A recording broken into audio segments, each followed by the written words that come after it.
I'm Nico Hello. from Metal Underground, and I'm here with Michael Weikath of Helloween. Good I evening. pronounced that correctly.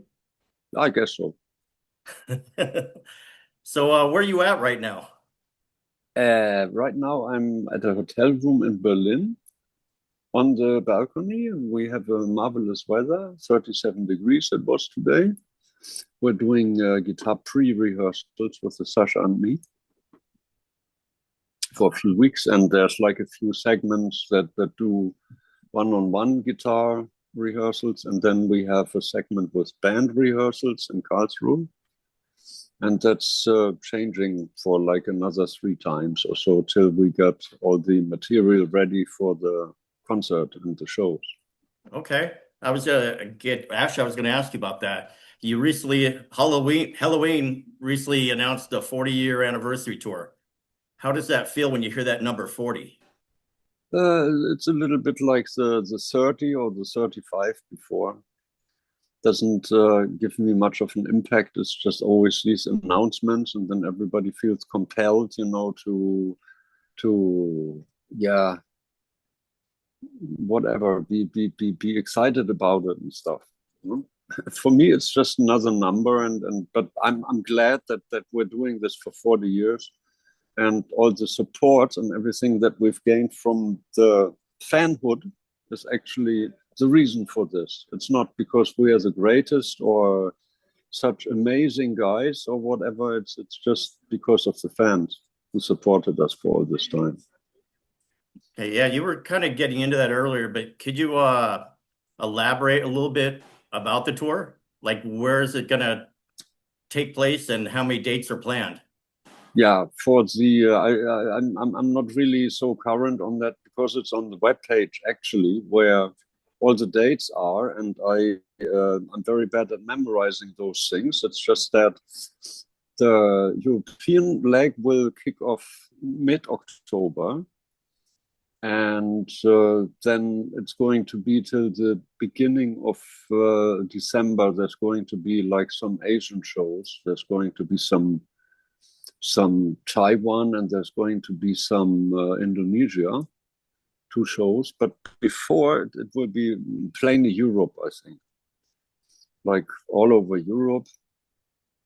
And there's going to be a little break, and then we're looking into US shows and Japanese shows, more Asian shows, possibly.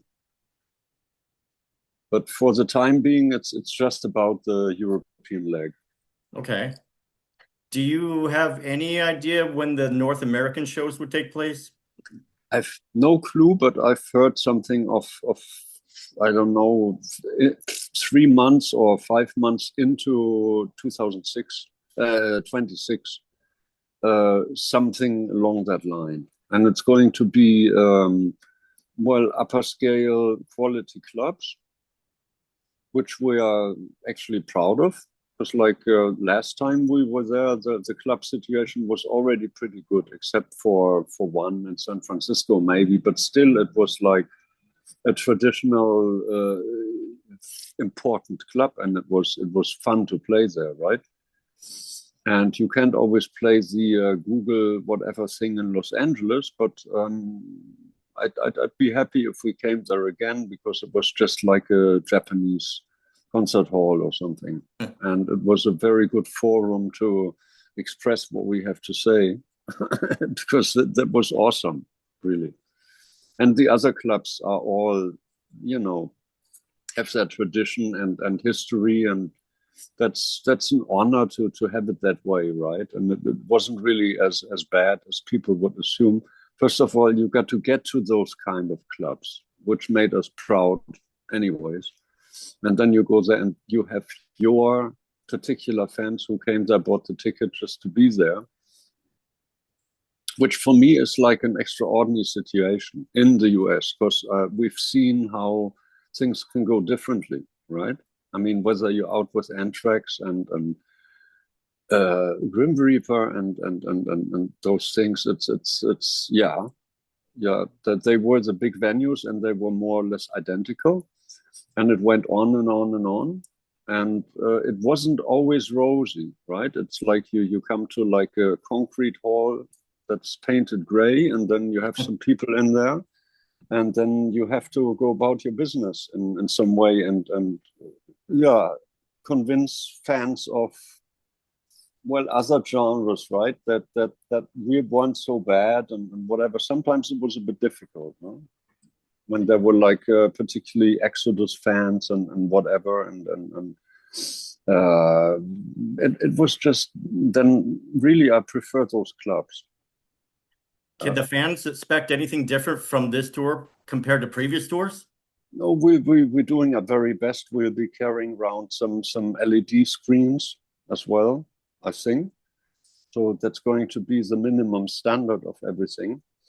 And there's going to be interesting programming, like lots of visuals for those screens. And we are going to try to act as normal as we can on our stage, you know, and hopefully everything will just run like clockwork. And then it could be great. Okay. Okay, now, how many albums do you think will be represented in the set list for this tour? I really didn't have a look into that so much. The problem with the set list is always you have to, anyways, as of yet, we're doing 4 tracks from the new album.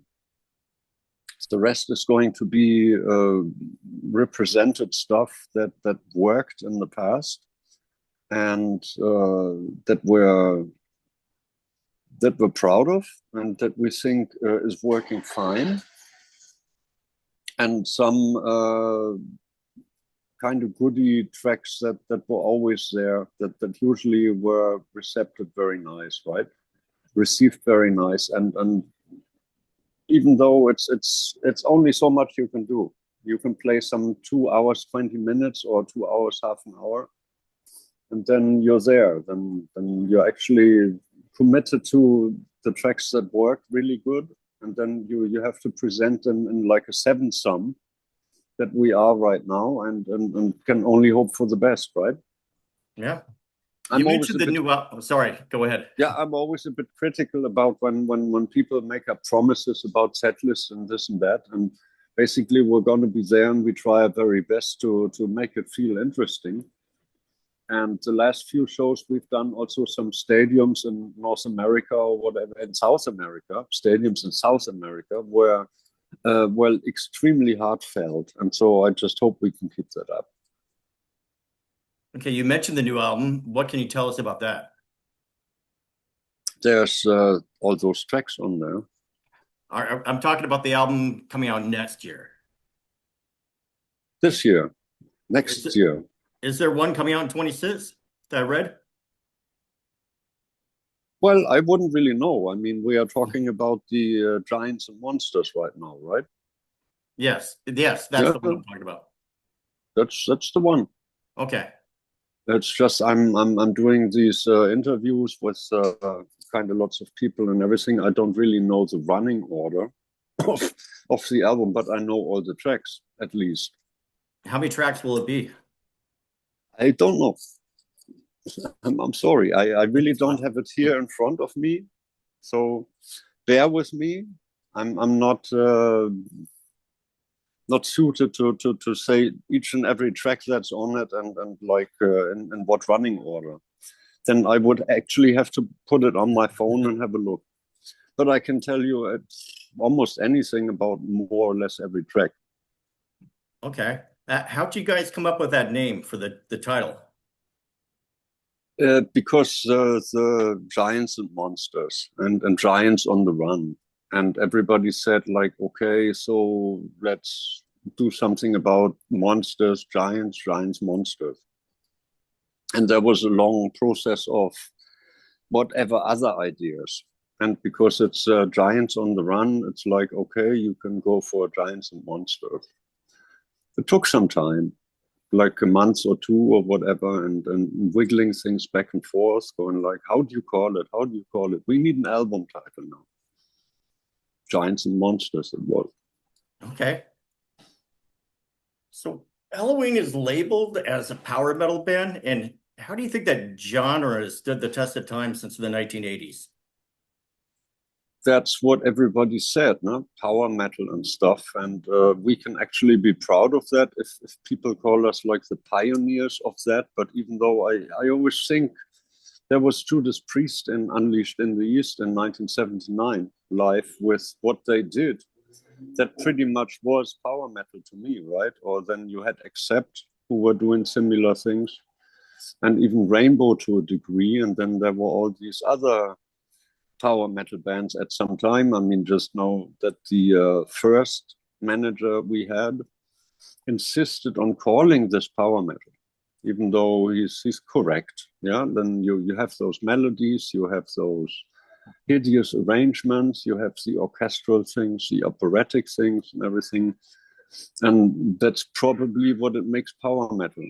It's just each time someone tells me we've been the pioneers of that, then I always go like, yeah, but there was Judas Priest, there was Motorhead, there was Rainbow, all these. There was a way leading to this. No, it was like a logical way. Yeah. Do you see Helloween like still recording albums and touring a decade from now? Yeah, we got to. It's not so much more we could possibly do. It's not we don't own townhouses yet, and that's not what it's about. It's basically you have to get by what you're doing and the status you have, and this is all pretty much great, yes, but we are not like the super rich people or anything who could say, okay, I'm getting into band management, or I'm going to be like executive producer of whatever productions or what, and I'm also not suited for office work.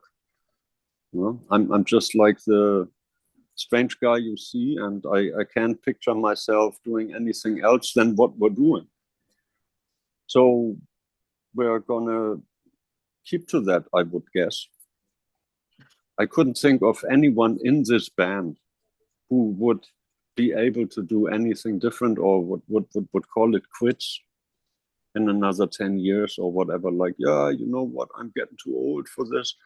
If someone is getting too old for it, it's me, right?